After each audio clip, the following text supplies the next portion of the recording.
अब देखो इसके अंदर प्रिकॉशंस होते हैं। प्रिकॉशन क्या होते हैं?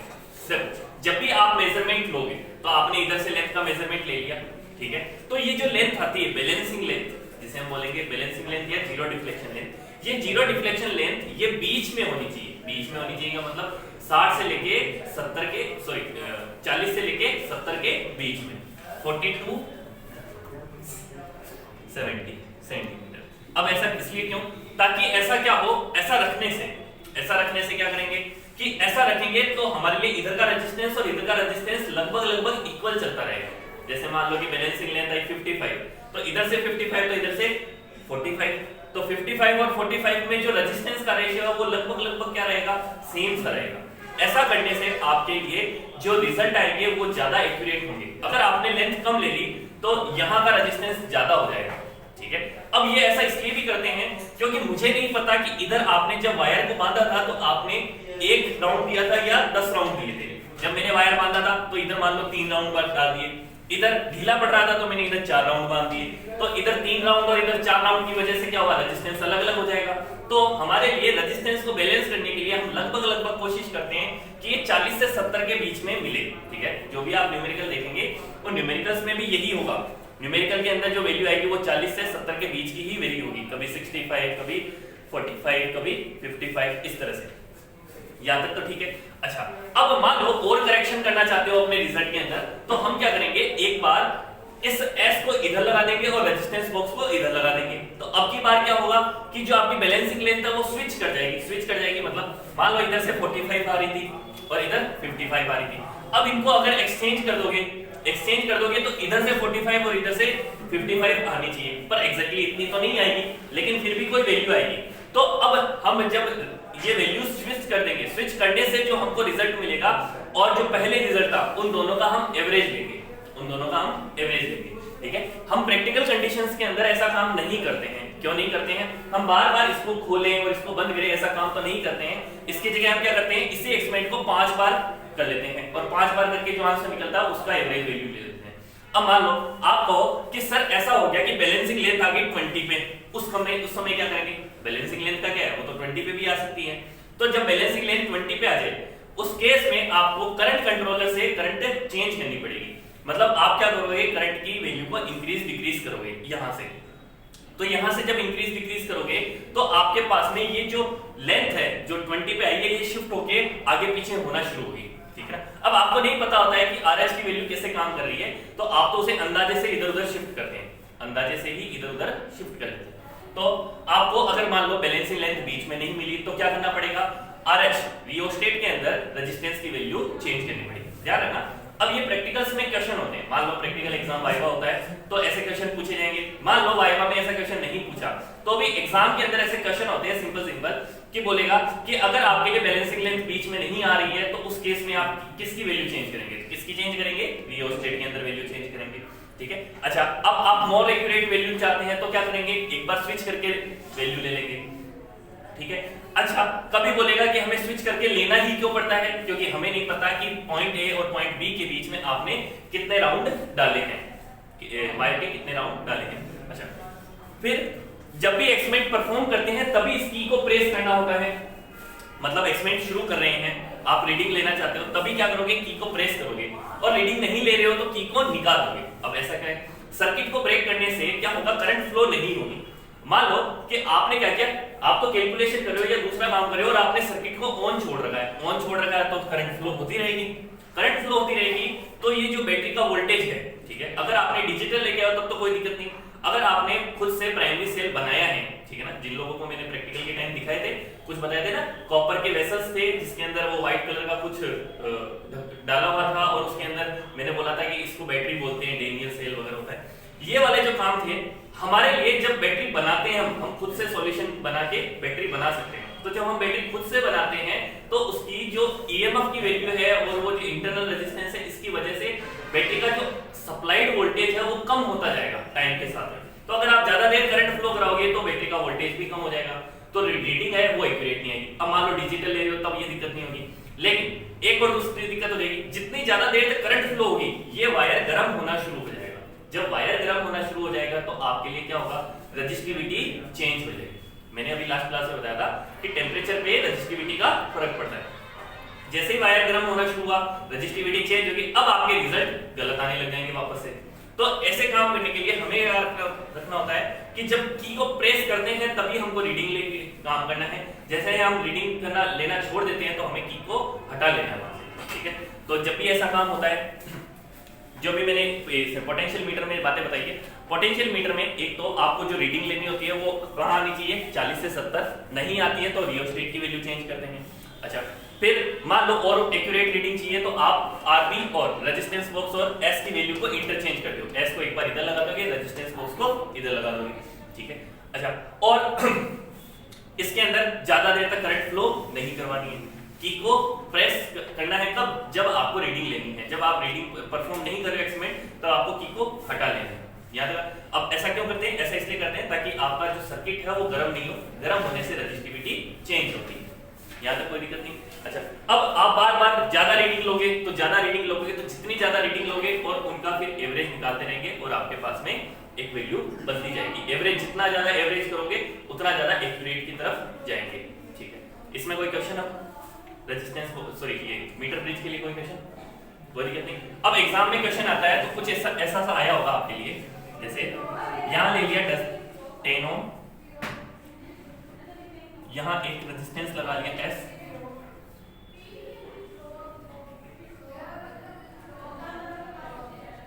यहाँ लगा लिया गैल्वेनोमीटर और यहाँ लगा लिया, ये ले लिया 45 और ये हो गया 50।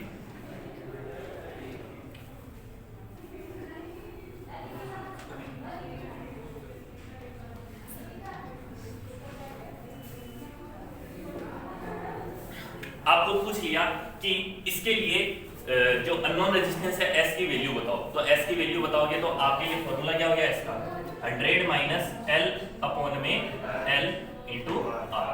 100 माइनस L क्या होता है, इधर की लेंथ, ठीक है ना, और L कितना है, इधर की लेंथ, तो ये कितना हुआ 55 अपॉन में 45 इंटू R कितना है 10 ओम।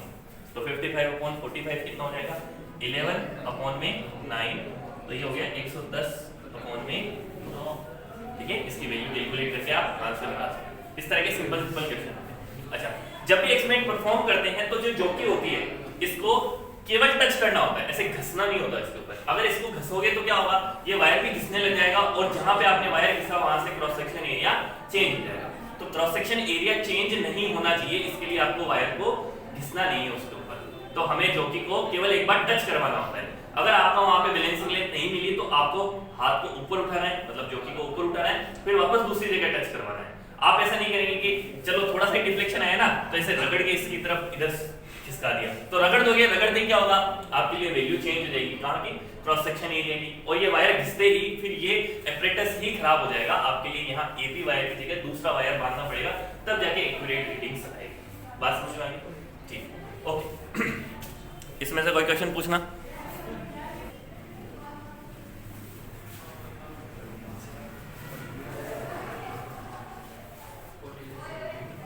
अब पोटेंशियल मीटर,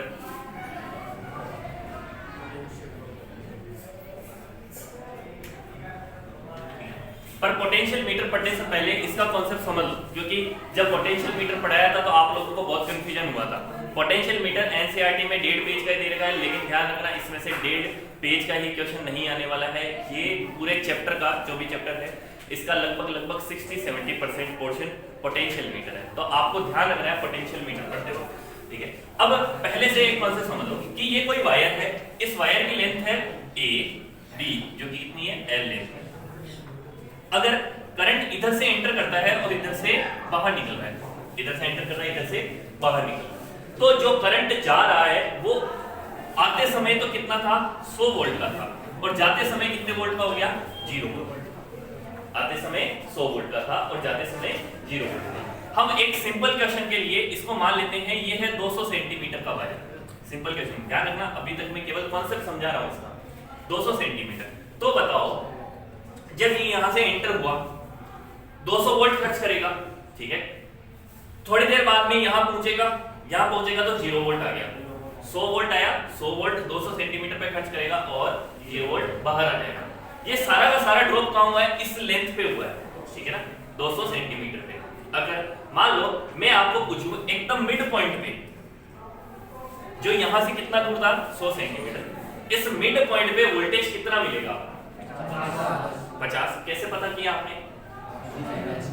डायरेक्ट हाफ कर दिया, क्योंकि आपको पता था कि 100 वोल्ट खर्च कर रहा है तो आपको एकदम मिड पॉइंट पे कितना खर्च होगा 50। ठीक है, अच्छा मान लो ये तो 50 था, अगर मान लो इधर से 1/4 मतलब ये पूरी लेंथ का 1/4 और यहां से मिड पॉइंट, इस पॉइंट पे कितना मिलेगा आपको 25 और इस पॉइंट पे 75। अब यहां आप गड़बड़ करेंगे। गड़बड़ क्या करेंगे कि जब 100 वोल्ट एंटर किया तो इसने यहां से यहां तक 25 खर्च किया है, वोल्टेज नहीं मिला। वोल्टेज तो यहां पे कितना मिलेगा 75, क्योंकि ये खर्च करता जा रहा है ना, आगे जाके 0 वोल्ट हुआ है ना, यहां 75 हुआ, यहां हुआ 50, यहां हुआ 25 और ये आगे जाके 0। अभी समझ में आया कैसे किया? मतलब कि यहां से यहां तक खर्च करने जा रहे हैं। ये समझ लो आपके जेब में है 100 रुपए, ठीक है, और आपको यहां से यहां तक चलने में टोटल 100 रुपए खर्च हो जाते हैं, तो आधे रास्ते तक पहुंचोगे तो कितने बचे 50। बचे हुए की बात करनी है, खर्च कितना किया वो बात नहीं कर रहे हैं, बचे हुए की बात है। तो अगर आपने 1/4 ही रास्ता किया है अभी पार, तो कितना वोल्टेज खर्च हो जाएगा 25 तो खर्च हुआ है, ठीक है ना, और बचा कितना है 75, ठीक है ना। अच्छा, अब आप यहां से एक चीज पता कर सकते हो, 1-1 सेंटीमीटर पे कितना वोल्टेज खर्च हुआ ये पता कर सकता हूं। 1-1 सेंटीमीटर पे जो वोल्टेज खर्च होता है उसे हम बोलते हैं पोटेंशियल ग्रेडियंट। पोटेंशियल ग्रेडियंट, इसको x से शो करेंगे। किससे शो करेंगे? x की वैल्यू होगी वोल्टेज ए बी पे कितना खर्च हो रहा है, ए से बी वायर के अंदर वोल्टेज कितना खर्च हो रहा है अपॉन में टोटल लेंथ। अच्छा, ए से बी में कितना खर्च हो रहा होगा 100 वोल्ट, और कितनी सेंटीमीटर हुई है 200। आंसर कितना आया 0.5 वोल्ट पर सेंटीमीटर। ये वाली बात समझ में आई मैंने कैसे लिखा है? ठीक है। अच्छा, अब ये यहां तक समझ में आ गई। तो अगर आपको मैं बोलूं कि इस पॉइंट से 1 सेंटीमीटर बाद में, इस पॉइंट से ए पॉइंट से 1 सेंटीमीटर बाद में, केवल 1 सेंटीमीटर बाद में वोल्टेज कितना मिलेगा मुझे 99.5। कितने लोगों को ये समझ में आया कि 99.5 मिलेगा? हाथ खड़ा करो। सब यहां सबको समझ में आई ये वाली बात? चलो, मतलब आपको कॉन्सेप्ट समझ में आ गया अभी, ठीक है, कि यहां से 1 सेंटीमीटर पे, अब मान लो मैं 1 की नहीं मैं 5 सेंटीमीटर पे बात करूं तो कितना वोल्टेज मिलेगा, ये पूछो कितना मिलेगा 5 नहीं 10 सेंटीमीटर, यहां से ए पॉइंट से 10 सेंटीमीटर 95 मिलेगा 95। ये किस किस को समझ में आया? सबको आ गया समझ में? अच्छा, अब मैं कहूं इस पॉइंट से 58 सेंटीमीटर दूर, इस पॉइंट से 58 सेंटीमीटर दूर कितना वोल्टेज मिलेगा?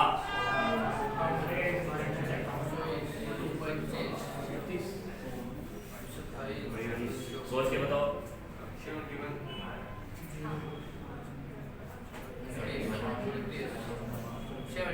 71। कितने लोगों के आ रहा है 71?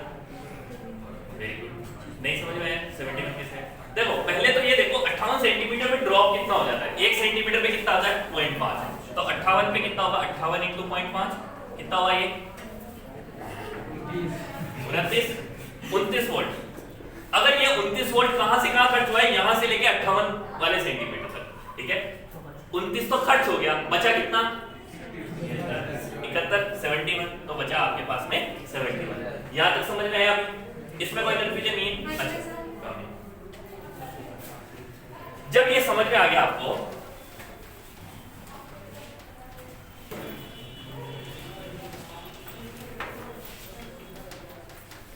अब मैं अगर आपको ये वैल्यूज चेंज कर दूं तो भी आपको समझ में आ जाएगा। क्या करोगे आप? वैल्यूज चेंज करो तो ठीक है। अब वैल्यूज चेंज करते हैं। देखो मान लो कि ये जो वायर था, ये वायर है आपकी बार में 5 मीटर का, कितना है ये 5 मीटर का, ये वायर है 5 मीटर का डीपी। यहां से जो वोल्टेज एंटर करता है वो है आपके पास में 200 वोल्ट, यहां से जो एग्जिट करता है वो 0 वोल्ट, ठीक है। मुझे बताना है यहां से इस पॉइंट से 140 सेंटीमीटर दूर, हाँ 140 सेंटीमीटर दूर पे वोल्टेज कितना मिलेगा? 200 से 140 पॉइंट दूर कितना मिलेगा? 200 वोल्ट डाला है, 5 मीटर लंबा वायर है, 5 मीटर लंबा वायर है। आप इसको सेंटीमीटर में कन्वर्ट करोगे, फिर इसमें x की वैल्यू फाइंड करोगे और फिर फाइंड करोगे कैसे क्या? हाँ,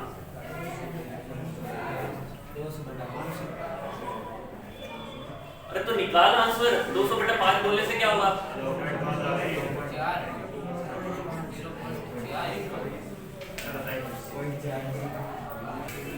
अब सुनना, मान लो मुझे ये फाइंड करना था, तो ये 5 मीटर किसके इक्वल होता है? 500 सेंटीमीटर। अब मेरे को ये सेंटीमीटर में कन्वर्ट इसलिए करना पड़ा क्योंकि मुझे सेंटीमीटर के लिए निकालना है वैल्यू। तो मैंने पहले x की वैल्यू निकाली, VAB/L कितना है ये? 200/500। ये कितना हुआ? 0.4 वोल्ट पर सेंटीमीटर, ठीक है ना? तो 140 पे कितना ड्रॉप हो जाएगा? तो 140 × 0.4 वोल्ट पर सेंटीमीटर। तो यहां से आया आपके पास में 56 वोल्ट। यहां से यहां तक 56 खर्च हो गया है, तो बचा कितना आपके लिए? तो 200 माइनस 56, ये आ गया 144 वोल्ट। ये यहां पॉइंट पे मिल गया आपको, यहां तक समझ में आ गया? अच्छा, पर मैं मान लो केवल आपको डिफरेंस पूछूं, यहां से यहां तक का वोल्टेज का डिफरेंस कितना आएगा, तो वो कितना होगा? 56, ठीक है ना? यहां से यहां तक का वोल्टेज का डिफरेंस कितना होगा?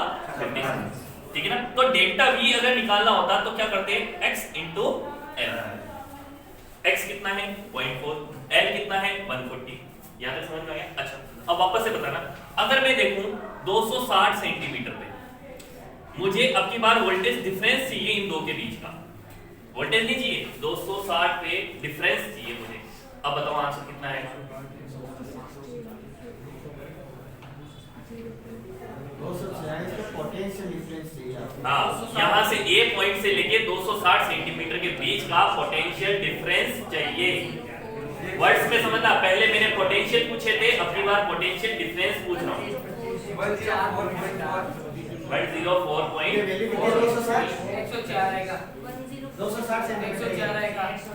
एक सेकेंड यार। अब की बार जब मुझे पोटेंशियल डिफरेंस निकालना था तो मैंने ये वाला फॉर्मूला लगाया, पोटेंशियल डिफरेंस होगा x × L। x की वैल्यू पहले फाइंड कर ली थी 0.4, L की वैल्यू मैंने दे दी, ठीक है ना? अच्छा, अब ये जो मैंने कॉन्सेप्ट लगाया यही किसका कॉन्सेप्ट आपके पोटेंशियल मीटर का, ठीक है ना? जितनी डिस्टेंस पे चले जाते हो उतना पोटेंशियल डिफरेंस आ जाता है। अच्छा, अब इसके बारे में एक और कॉन्सेप्ट समझना।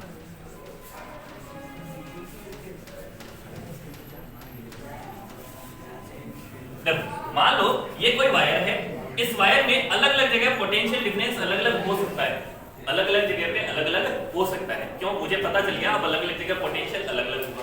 मान लो यहाँ पे कितना है? 100 वोल्ट, यहाँ पे कितना है? मान लेते हैं 75 वोल्ट, और यहाँ पे है 50 वोल्ट, और यहाँ पे मान लेते हैं 25 वोल्ट। ऐसे कोई गड़बड़।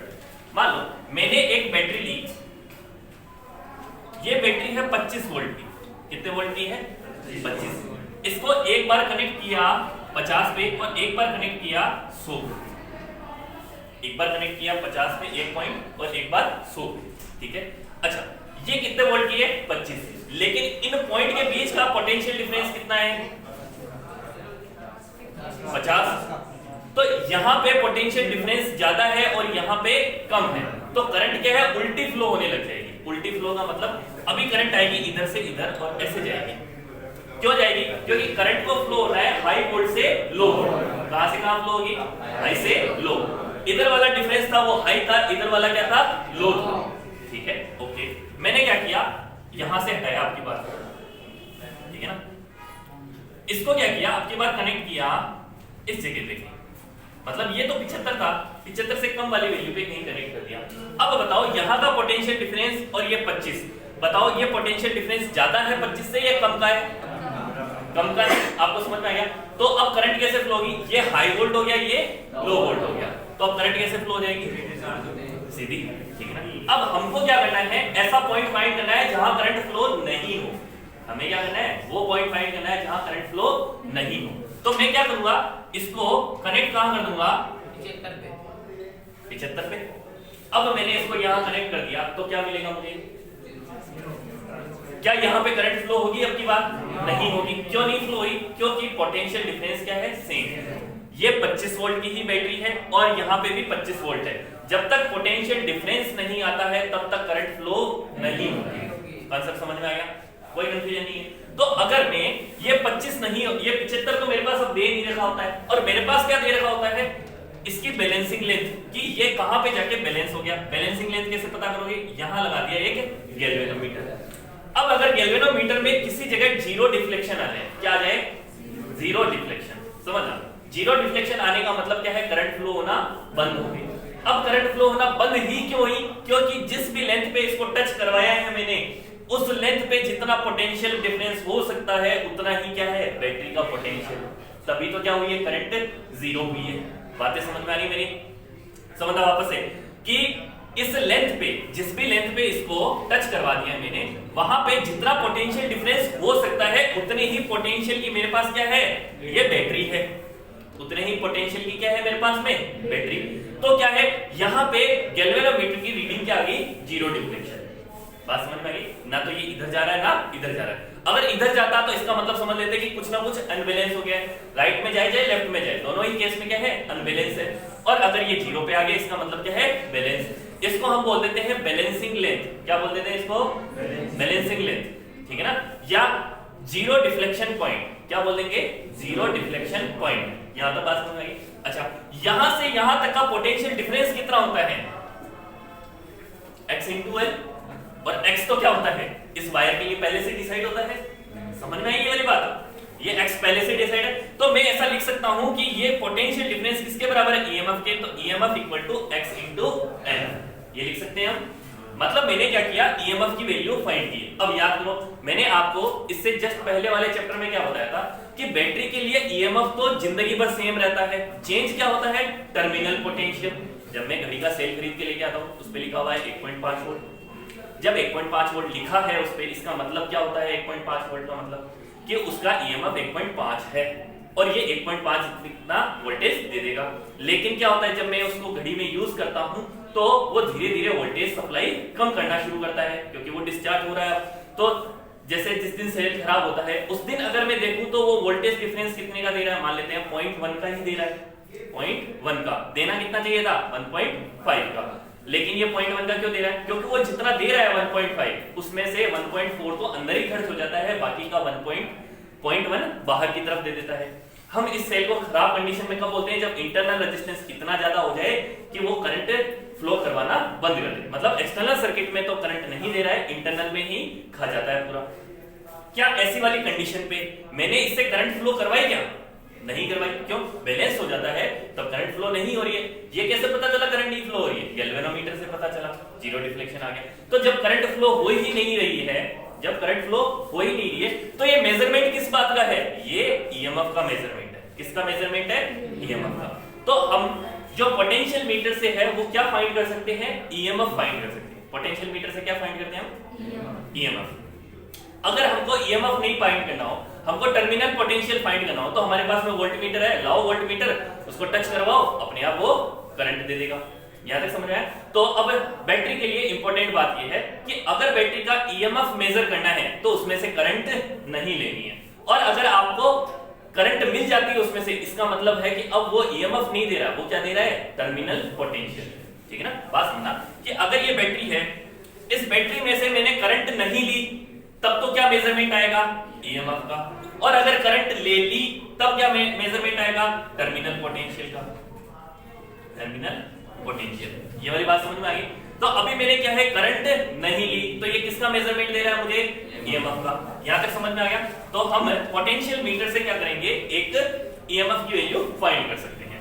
अब यहां तक तो समझ में आ गया। अब इसका डायग्राम देखो कैसा, ठीक है? इसका एक कंस्ट्रक्शन डायग्राम है, वो तो आप सब लोग बुक में देख लेना। बुक में जैसा छाप रखा है ना, वैसा वैसा छापना है, बिल्कुल कोई खास काम नहीं है। इसका सिस्टमेटिक डायग्राम देखो। हमने एक वायर लिया है AB,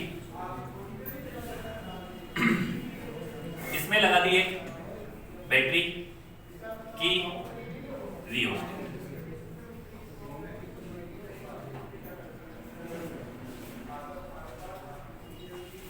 ये EMF की बैटरी, ये भी AB, यहां से हम लगाएंगे एक एक्सटर्नल बैटरी जिसको प्राइमरी बैटरी ईएमएफ, इसको ईपी ले लो, इसको ई1 ले लो।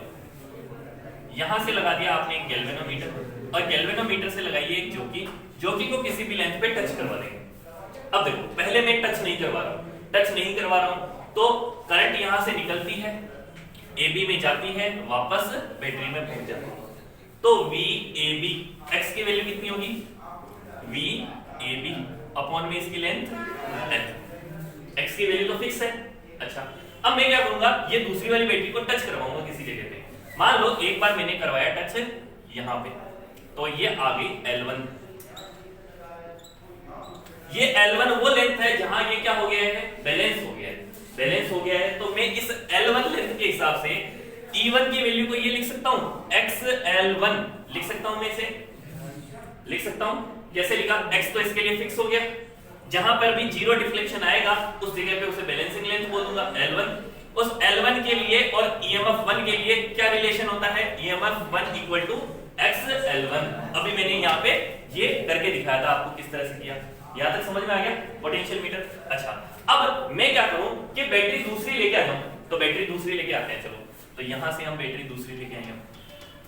ये तो थी पहली बैटरी, और इसको तो हटा दिया बैटरी से, सर्किट से, और एक दूसरी बैटरी लेके आ गए।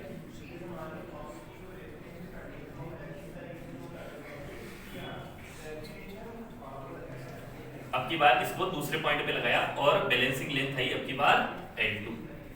हो सकता है ऐसा? मैंने पहली बार क्या है इसको कनेक्ट किया था और अब की बार किसको कनेक्ट किया है? E2 को। इसको हटा दिया तो ये सर्किट में ही नहीं है। मतलब आप ये मत सोचना कि यहाँ से बैटरी करंट जाएगी, करंट जाके वापस में आनी चाहिए तभी फ्लो होती है, उसके बिना फ्लो नहीं होती। अच्छा अब E2 से सर्किट में करंट जाएगी और बैलेंसिंग लेंथ क्या मिल गई? L2। तो E2 की वैल्यू कितनी हो जाएगी? XL2। आपके पास E1 की वैल्यू है XL1, E2 की वैल्यू है XL2। अब हकीकत में है X पता ही नहीं है मेरे को, X तो पता ही नहीं है। क्यों? क्योंकि मैं यहाँ से वोल्टेज मेजर ही नहीं कर रहा हूँ। मैं क्या करूंगा, अब इन दोनों का डिवाइड लगा दूंगा। तो इन दोनों का डिवाइड लगा दिया तो क्या हो जाएगा? E1 upon E2 equal to L1 upon L2। ये हो गया पोटेंशियल मीटर की हेल्प से comparison of two primary cell. Comparison of two primary cell. आपके पास में दो सेल दे रखी हैं अलग अलग, E1 और E2। आपको इनके EMF का रेशियो फाइंड करना है। तो क्या आएगा? L1 upon L2। E1 को कनेक्ट करोगे तो L1 बैलेंसिंग लेंथ है, E2 को कनेक्ट करोगे तो L2 बैलेंसिंग लेंथ है। यहां तक सबको समझ में आया आपको? ठीक है। तो पोटेंशियल ग्रेडियंट हम निकाल के कुछ काम कर सकते हैं। अब हम एक दूसरा काम करते हैं। हमें क्या करना है, मैंने पिछले चैप्टर में पढ़ाया था आपको इंटरनल रेजिस्टेंस ऑफ बैटरी। अब हमें क्या करना है, इंटरनल रेजिस्टेंस फाइंड करना है। तो इंटरनल रेजिस्टेंस फाइंड करने के लिए एक इक्वेशन होती है। ईएमएफ जो भी होता है वो दो काम आता है। एक तो क्या काम आता है, वोल्टेज, टर्मिनल वोल्टेज देने के, plus I into R, internal resistance के अंदर कितनी आपके एनर्जी लॉस हुई। EMF equal to V plus I into R. अब हमको ईएमएफ वैल्यू फाइंड कर सकते हैं, V की वैल्यू भी फाइंड कर सकते हैं और I की वैल्यू भी फाइंड कर सकते हैं। I की वैल्यू V अपॉन R भी लिख सकते हो, कोई खास काम नहीं। ओके, अब हम यहाँ से R फाइंड करने की कोशिश करेंगे। तो हमने क्या लिया है, एक बैटरी ली है, इस बैटरी का ईएमएफ है E, ठीक है, और इस बैटरी के आगे क्या जोड़ दिया, गैल्वेनोमीटर, और यहां से क्या करेंगे, एक बैलेंसिंग लेंथ फाइंड करेंगे, ठीक है ना। अच्छा, बैलेंसिंग लेंथ फाइंड करेंगे तब तो क्या होगा, आपको पता चलेगा L1। तब तो क्या फाइंड किया आपने, L1। अच्छा, ईएमएफ की वैल्यू कितनी होगी, x इंटू L1। अच्छा, मैंने अभी थोड़ी देर पहले एक बात बोली थी कि जब बैटरी से करंट नहीं लेते हैं तब तो क्या होता है, ईएमएफ मेजर होता है। अगर बैटरी से करंट लेने लग जाओगे तब क्या मेजर होगा, टर्मिनल वोल्टेज। अब मैंने क्या किया, इस बैटरी के साथ में एक सर्किट बनाया अलग से, यहां लगा दिया एक रेजिस्टेंस बॉक्स, इसके साथ में लगा लिए की को प्रेस करके, कि यहाँ K1 ले लो, यहाँ K2 ले लो, ये K2 की प्रेस करके इसमें रेजिस्टेंस लगा लिया R। अब की बार क्या होगा, यहाँ करंट फ्लो होगा, करंट फ्लो होगा तो अब की बार जो मेजरमेंट आएगा वो L1 का नहीं आएगा, वो कोई दूसरी लेंथ आ जाएगी। वो कितनी हो जाएगी, L2। क्यों हो जाएगी L2, क्योंकि अब की बार करंट ले रहे हो, करंट ले रहे हो तो अब ये क्या देगा आपको, टर्मिनल पोटेंशियल। तो टर्मिनल पोटेंशियल V की वैल्यू क्या हो जाएगी, XL2। ये वाली बात समझ में आई। पहले अगर हमने सर्किट नहीं लगा रखा था, मतलब ये जो K2 है इसको प्रेस नहीं कर रखा है, हमने ये सर्किट तोड़ रखा है, तो इसमें से करंट फ्लो नहीं हो रही थी, तब आया XL1। अच्छा, जब करंट फ्लो हो रही है तब क्या हो जाएगा XL2। अच्छा, अब E की वैल्यू है, B की वैल्यू है, ये वैल्यूज इसमें पुट करते हैं। तो हम देखो पहले तो इस सर्किट को चेंज करते हैं। EMF minus V equal to I into R, R की वैल्यू हुई EMF माइनस V अपॉन में I, EMF minus V upon में I। अच्छा, अब आपको पता है V इक्वल टू IR तो होता ही है, मैं इस I की वैल्यू को V अपॉन R लिख सकता हूँ, V अपॉन R। तो ये वाली वैल्यू यहाँ पुट किया तो small r equal to EMF minus V upon में V इंटू R। ये वाला सर्किट के लिए आपके लिए फॉर्मूला जनरेट हो गया।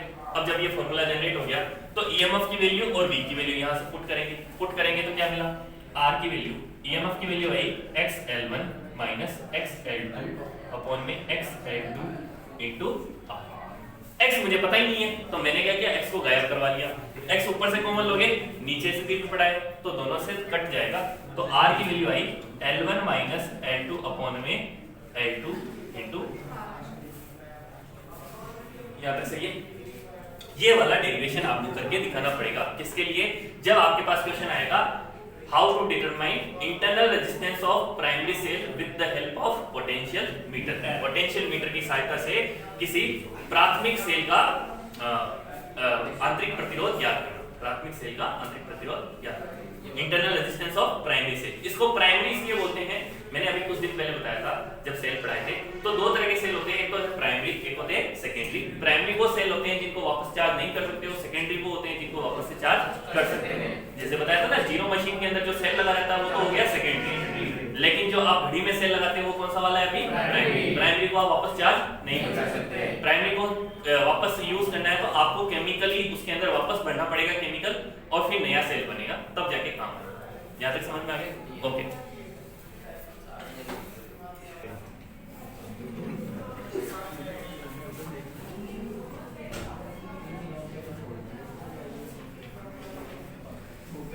कॉम्बिनेशन ऑफ सेल 2 टाइप के होते हैं, एक तो होता है सीरीज में 2 टाइप के होते हैं, सॉरी 1 2, ये EMF 1, ये R1, ये EMF 2, ये R2। जब सेल की पोलैरिटी सेम ही डायरेक्शन की हो, पोलैरिटी सेम डायरेक्शन की मतलब पॉजिटिव इधर पॉजिटिव इधर, तो अब की बार E सीरीज में क्या हो जाएगा E1 प्लस E2, और R सीरीज में रेजिस्टेंस सीरीज का हो जाएगा R1 प्लस R2। ये वाला बढ़ाया था, ठीक है। अच्छा, अब इसमें दूसरा कॉम्बिनेशन क्या हो, इस सेल को पलट दिया जाए, तो मतलब कि ये पहला सेल और इसके साथ में दूसरा सेल इस तरह से लगा दिया, उल्टा लगा दिया।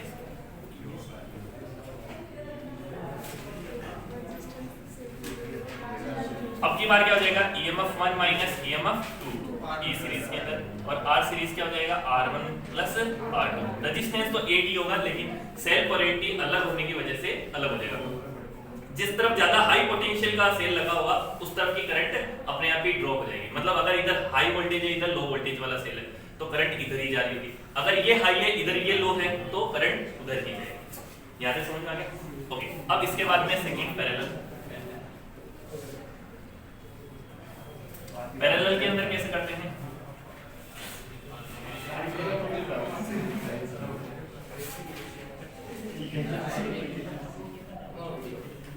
EMF 1 R1, EMF 2 R2। इसमें EMF पैरेलल वाला हो जाता है EMF R 1 2 2 1 अपॉन में R1 प्लस R2, ये ठीक है, ओके। और R पैरेलल के अंदर चला जाएगा R1 R2 अपॉन में R1 प्लस R2। इसमें कोई कॉम्बिनेशन नहीं है कि इसको उल्टा लगा देगा, उल्टा लगाने का कोई कॉम्बिनेशन